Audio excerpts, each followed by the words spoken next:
ओम शांति। मुरली है 7 मई 2023। अव्यक्त बाप दादा के मधुर महावाक्य। रिवाइज कोर्स है 26 नवंबर 1994। आज का टाइटल है परमात्म पालना और परिवर्तन शक्ति का प्रत्यक्ष स्वरूप सहज योगी जीवन। परमात्म पालना और परिवर्तन शक्ति का प्रत्यक्ष स्वरूप है सहज योगी जीवन।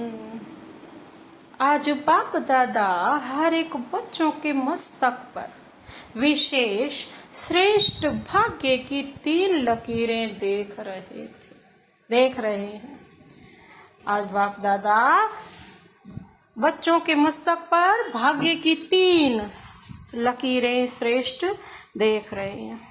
सर्व बच्चों का भाग्य तो सदा सर्वश्रेष्ठ है ही, लेकिन आज विशेष 3 लकीरें चमक रही हैं।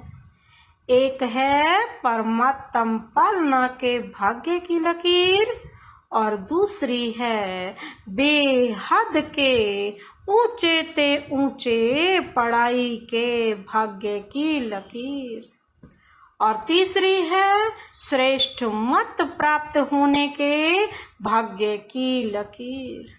बाबा कहते हैं कैसे श्रेष्ठ मत पर चलना है जिससे अपने भाग्य को चमकाना है।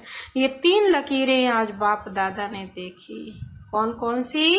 पहली है परमात्म पालना की, दूसरी है बेहद की ऊंचे ते ऊंची पढ़ाई और तीसरी है श्रेष्ठ मत की।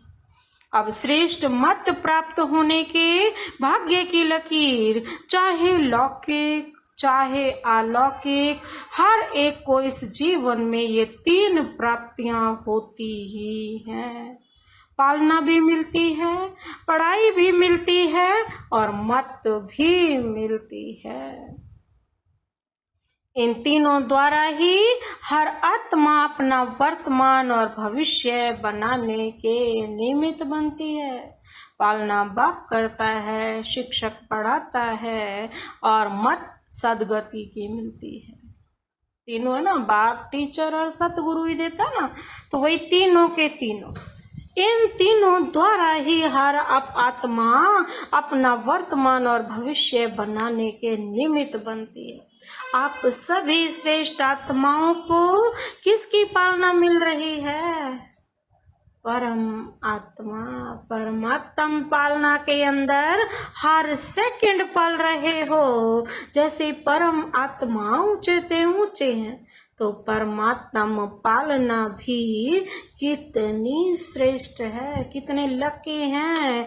और इस परमात्म पालना के पात्र कौन बने हैं और कितने बने हैं? लेकिन पालना और पढ़ाई के पात्र नहीं बनती है। और आप कितनी थोड़ी सी आत्माएं इस भाग्य के पात्र बनती हो। सारे कल्प में यही थोड़ा सा समय परमात्म पालना मिलती है। दैवी पालना, मानव पालना, ये तो अनेक जन्म मिलती है, लेकिन ये श्रेष्ठ पालना अब नहीं तो कब नहीं। अगर अब किसी ने पालना प्राप्त नहीं की तो वो श्रेष्ठ पालना कैसे? अभी नहीं तो कभी नहीं। अपने मस्तक में चमकते हुए अनुभव करते हुए श्रेष्ठ लकीर कोई भी प्राप्ति सदा करना चाहते हो या कभी कभी करना चाहते हो, बाबा पूछ रहे हैं, तो प्राप्ति का पुरुषार्थ भी सदा चाहिए या कभी कभी चाहिए? प्राप्ति तो सब चाहिए ना बाबा से, लेकिन बाबा कहते हैं तब मिलेगी ना जब हम पूरी श्रीमत पर चलेंगे। और सदा तीव्र चाहिए या कभी साधारण कभी तीव्र? पूछ रहे हैं बाबा। प्रैक्टिकल क्या है? चाहना और प्रैक्टिकल में तो अंतर हो जाता है ना। सोचते तो बहुत हो, लेकिन स्मृति में कम रखते हो। सोचना स्वरूप बनना है या स्मृति स्वरूप बनना है? स्मृति स्वरूप बनने वाले हो ना, तो एक बात भी स्मृति में रखो कि अमृत वेले आपको उठाने वाला कौन? बाप का प्यार उठाता है। दिन का आरंभ कितना श्रेष्ठ है और बाप स्वयं मिलन मनाने के लिए बुलाते हैं, रूह रिहान करते हैं, शक्तियां भरते हैं। तो हर दिन का आदि कितना श्रेष्ठ है। बाप की मोहब्बत से उठते हो कि कभी कभी मजबूरी से भी उठते हो? यथार्थ तो मोहब्बत के गीत आपको उठाते हैं। अमृत वेले से आप कितना स्नेह से बुलाते हैं, उठाते हैं। मीठे बच्चे, प्यारे बच्चे आओ। तो जिसका आदि इतना श्रेष्ठ है तो मध्य और अंत क्या होगा? जिसका आदि इतना श्रेष्ठ है तो मध्य और अंत भी श्रेष्ठ होगा ना। बाप दादा देख रहे थे कितना पालना का भाग्य वर्तमान समय बच्चों को प्राप्त है। जितना प्राप्त है उतना फायदा उठाते हो। स्वप्न में भी संकल्प मात्र नहीं था कि इतने भाग्य के पात्र बनेंगे। सोचने से बाहर था, लेकिन मिला कितना सहज। बाप के प्यार की पालना का प्रैक्टिकल स्वरूप ही है सहज योगी जीवन। जिससे प्यार होता है उसके लिए मुश्किल परिस्थिति या मुश्किल कोई भी बात देखी सुनी नहीं जाती। तो बाप ने भी मुश्किल को सहज बनाया है ना। सदा सहज है तो सदा ही पुरुषार्थ की गति तीव्र हो। आज बहुत अच्छा पुरुषार्थ है और कल थोड़ी परसेंटेज कम हो गई तो क्या सदा सहज कहेंगे? पुरुषार्थ तो आगे बढ़ना चाहिए ना, कम नहीं होना चाहिए। तो इसीलिए बाबा कहते हैं परसेंटेज ज्यादा होनी चाहिए। अगर परसेंटेज कम हो गई तो क्या सदा सहज कहेंगे? सदा मुश्किल कौन बनाते हैं? स्वयं ही बनाते हो ना। कारण क्या? सोचने की तो आदत है, लेकिन स्मृति स्वरूप के संस्कार कभी इमर्ज रखते हो और कभी मर्ज हो जाते हैं। क्योंकि स्मृति स्वरूप स्वसमर्थ स्वरूप, जो जितना याद रखेगा बाबा को उतना ही उसके संकल्प समर्थ होंगे। सोचना यह समर्थी स्वरूप नहीं है। समर्थी स्मृति समर्थी है। विस्मृति में क्यों आ जाते हो? जब याद ही नहीं तो भूल गए। बाप की याद नहीं, अगर बात में है तो बाप नहीं, और बाप है तो बात नहीं। स्मृति और विस्मृति का ही तो खेल है। आदत से मजबूर हो जाते हो, अगर मजबूत नहीं हो तो मजबूर हो जाएंगे। डिटरमाइंड चाहिए। जहाँ मजबूत है वहाँ मजबूरी नहीं है। जब ओरिजिनल आदत विस्मृति की नहीं है, आदि में स्मृति स्वरूप प्रालब्ध प्राप्त करने वाली देव आत्माएं हो, योग लगाने का पुरुषार्थ नहीं करते, लेकिन स्मृति स्वरूप की बाबा कहते हैं प्रालब्ध प्राप्त करते हो।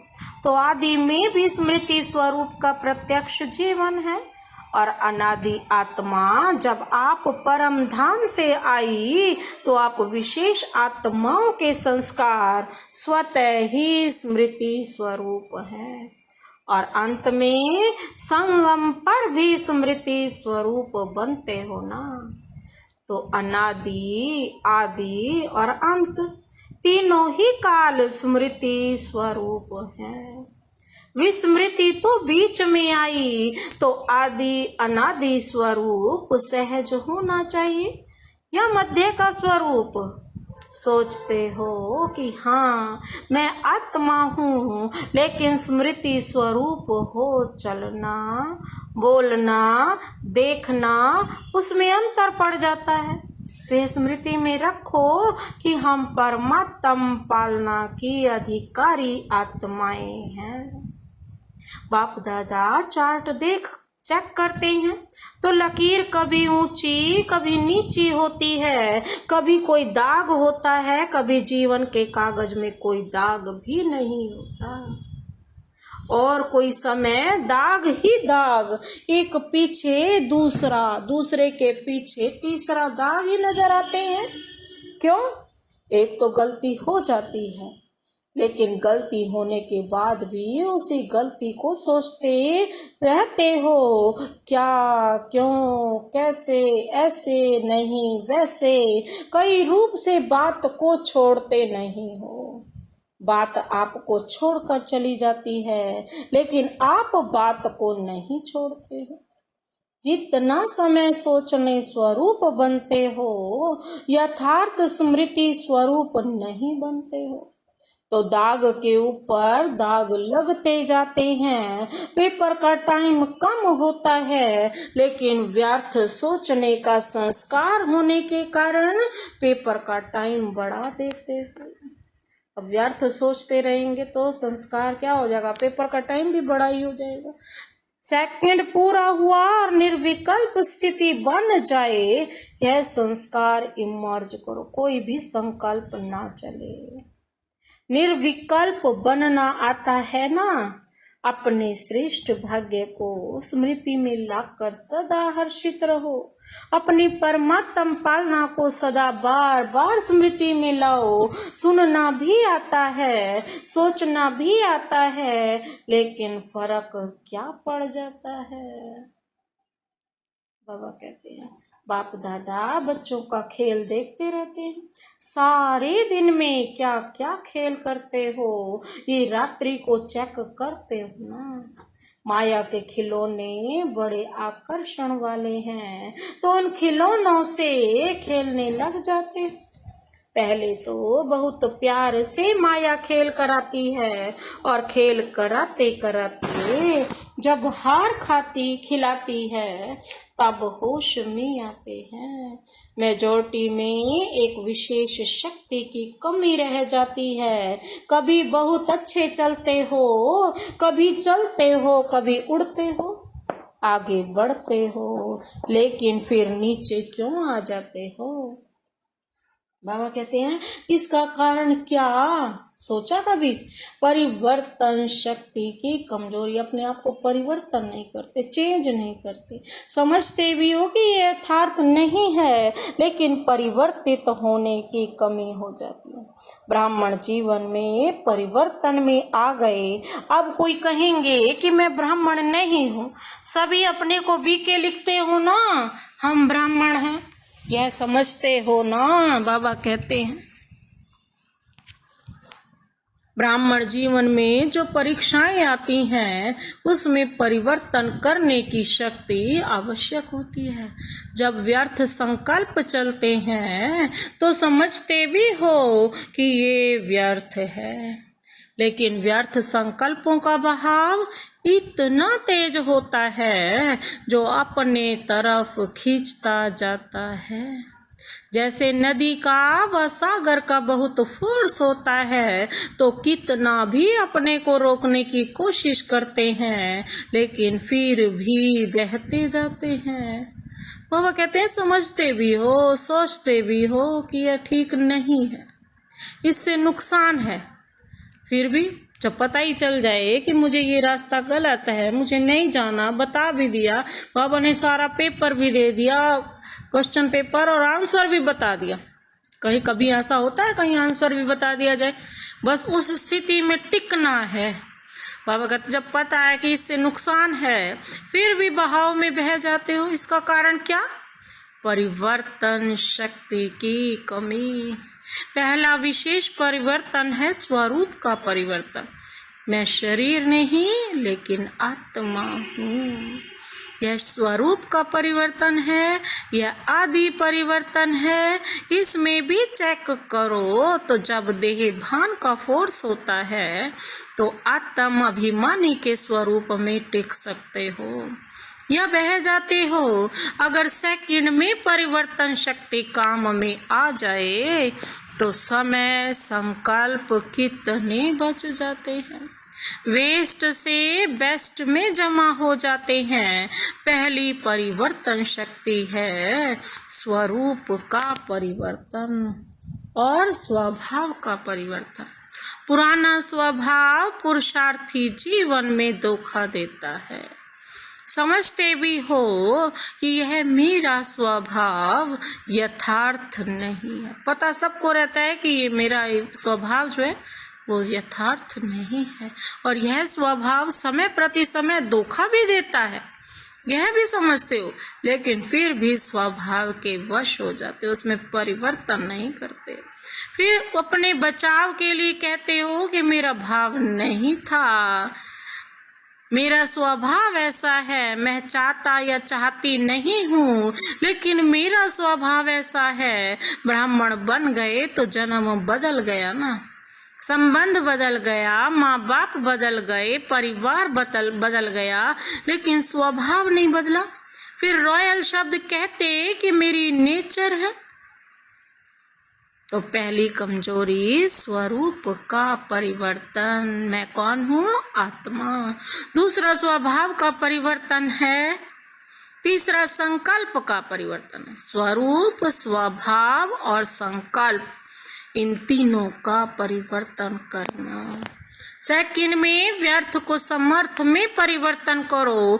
कई समझते हैं बस आधा घंटे का तूफान था, आधा घंटा 15 मिनट चला, लेकिन आधा घंटा या 15 मिनट की कमजोरी संस्कार बना देती है ना।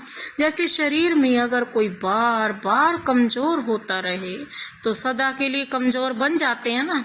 तो 15 मिनट कोई कम नहीं है। संगम युग का एक एक सेकेंड वर्षों के समान है। तो ऐसे अलबेले नहीं बनो। बल थोड़ा ही चला लेकिन गवाया कितना। जब कदम में पदम कहते हो तो 15 मिनट में कितने कदम उठेंगे और कितने पदम गंवाए। जमा में तो हिसाब अच्छा रखते हो कि कदम में पदम जमा हो गया, लेकिन गंवाने का भी तो हिसाब रखो। तो ना चाहते हुए भी संस्कार खींचते हैं। जो भी बात बार बार होती वो संस्कार स्वरूप में भर जाती है। तो संकल्प परिवर्तन करो। सिर्फ सोचते नहीं रहो, करना नहीं चाहिए। हो गया क्या करूं, नहीं, सोचो और करके दिखाओ। बाबा कहते हैं बस अपनी सोच को परिवर्तित करो तो हुआ ही पड़ा है। कहते हो बीती को बिंदी लगाओ, एक दो को ज्ञान देते हो ना। कोई आकर बात करेंगे तो कहेंगे ठीक है बिंदी लगा दो, लेकिन स्वयं बिंदी लगाते हो। बिंदी लगाने लिए कौन कौन सी शक्ति चाहिए? परिवर्तन शक्ति। परिवर्तन शक्ति वाला सदा ही निर्मल और निर्माण रहता है।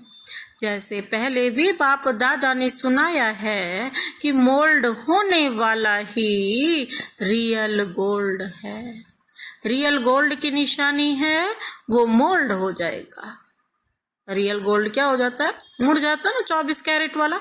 तो चेक करो कि परिवर्तन शक्ति समय पर काम आती है या समय बीत जाने के बाद सोचते ही रहते हैं। तो परिवर्तन शक्ति को बढ़ाना है। जिसमें परिवर्तन शक्ति है वो सबका प्यारा बनता है, विचारों में भी सहज रहेगा। आगे बढ़ते सेवा में रहते हो ना, सेवा में भी विघ्न रूप क्या होता है? मेरा विचार, मेरा प्लान, मेरी सेवा इतनी अच्छी होते हुए भी मेरा क्यों नहीं माना गया? तो आप उसको रियल गोल्ड कहेंगे। मेरा पन आ गया। मेरा पन आना अर्थात अलॉय मिक्स होना।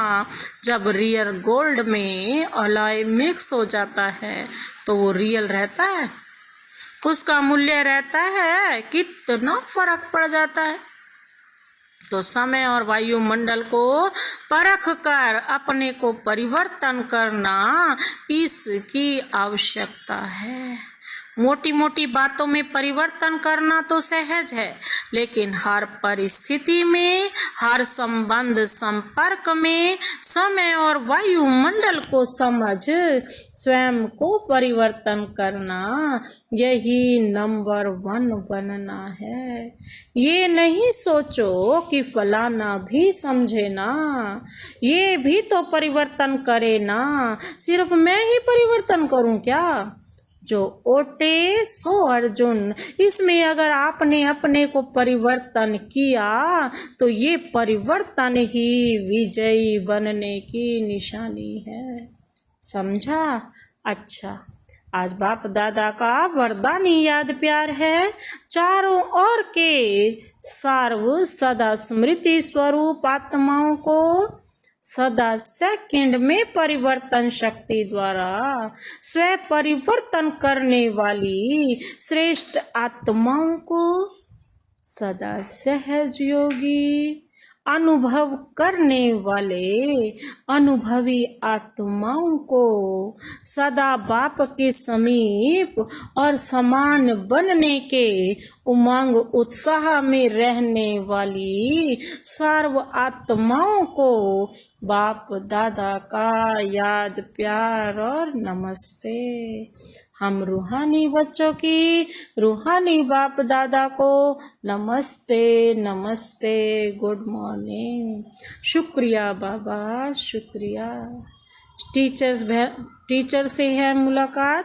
सभी टीचर्स तो सदा ही ज्ञान स्वरूप स्मृति स्वरूप है ही, क्योंकि जैसे बाप शिक्षक बनकर आते हैं तो बाप समान जो निमित्त शिक्षक हो, और कहते हैं बाप समान हो जो शिक्षक बैठे हैं। बाप जैसे नहीं हो लेकिन निमित्त शिक्षक तो हो। तो टीचर्स की विशेषता निमित्त भाव और निर्माण भाव। मान शान की तो इच्छा ही ना हो, निर्माण। सफल टीचर वही बनती है जिसका निर्मल स्वभाव हो। सभी निर्मल स्वभाव के ऊपर विशेष अंडरलाइन करो। कुछ भी हो जाए लेकिन अपना स्वभाव सदा निर्मल रहे। यही निर्मल स्वभाव निर्माणता की निशानी है। तो अंडरलाइन करो निर्मल स्वभाव। बिल्कुल शीतल, जैसे अभी कुछ दिन पहले बाबा ने क्या कहा, शीतला देवियां हो। शीतलता का गायन शीतला देवी है। तो निर्मल स्वभाव अर्थात शीतल स्वभाव, बात जोश दिलाने की भी हो लेकिन आप निर्मल हो, तब कहेंगे सफल टीचर। तो बाप दादा फिर भी अंडरलाइन करा रहा है किस पर? निर्मल स्वभाव। बाबा कहते समझा? अच्छा, आज का प्रश्न है, सबसे बड़ा खजाना कौन सा है जिससे ही ज्ञान और योग की परख होती है? सबसे बड़ा खजाना कौन सा है जिससे ही ज्ञान और योग की परख होती है? बाबा ने उत्तर दिया, सबसे बड़ा खजाना है खुशी। सबसे बड़ा खजाना कौन सा है? खुशी। चाहे कितना भी ज्ञान हो, योग हो, लेकिन खुशी की प्राप्ति नहीं तो ज्ञान ठीक नहीं। कोई भी परिस्थिति आ जाए, खुशी गायब नहीं हो सकती। अविनाशी बाप का अविनाशी खजाना मिला है, इसलिए खुशी कभी गायब नहीं हो सकती। योग लगाते लेकिन खुशी नहीं तो योग ठीक नहीं। आपकी खुशी देख दूसरे आपसे पूछें कि क्या आपको मिला है, कि आपको क्या मिला है? यही ज्ञान और योग की प्रत्यक्षता का साधन है। आज का दूसरा प्रश्न है, किस लगन के आधार पर विघ्नों की समाप्ति स्वतः ही हो जाती है? कौन सी लगन के आधार पर सारे विघ्न ही समाप्त हो जाते हैं? बाबा ने उत्तर दिया, एक बाप दूसरा न कोई, इसी लगन में मगन रहो। विघन टिक नहीं सकता, विघन है तो लगन नहीं। विघन भल आए लेकिन प्रभाव न पड़े। जब स्वयं प्रभावशाली आत्मा बन जाते तो किसी का प्रभाव नहीं पड़ सकता। जैसे सूर्य को कोई कितना भी छिपाए तो छिप नहीं सकता, सदा चमकता रहता है। ऐसे ही प्रभावशाली आत्माओं को कोई भी प्रभाव अपनी तरफ खींच नहीं सकता। तो सदा एक बाप दूसरा न कोई, मेरा तो एक शिव बाबा दूसरा न कोई, इसी लगन में मगन रहने वाली यही विशेष संगम युग का अनुभव है। आज का वरदान है, स्नेह की लिफ्ट द्वारा उड़ती कला का अनुभव करने वाली अविनाशी स्नेही भव। जो स्नेह की लिफ्ट में बैठी होगी, बाप की स्नेह की लिफ्ट में, वो तो उड़ती कला का ही अनुभव करेगी ना, उसका तो इस धरती पर पाँव ही नहीं होगा। अविनाशी स्नेही भव।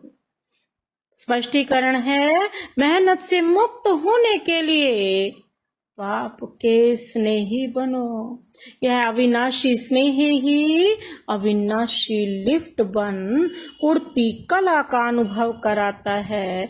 लेकिन यदि स्नेह में अलबेलापन है तो बाप से करंट नहीं मिलती और लिफ्ट काम नहीं करती। जैसे लाइट बंद होने से, कनेक्शन खत्म होने से लिफ्ट द्वारा सुख की अनुभूति नहीं कर सकते, ऐसे स्नेह कम है तो मेहनत का अनुभव होता है। इसीलिए अविनाशी स्नेही बनो। आज का स्लोगन है, शुभ संकल्प और दिव्य बुद्धि के यंत्र द्वारा तीव्र गति की उड़ान भरते रहो। शुभ संकल्प और दिव्य बुद्धि के यंत्र द्वारा तीव्र गति की उड़ान भरते रहो। अच्छा, ओम शांति।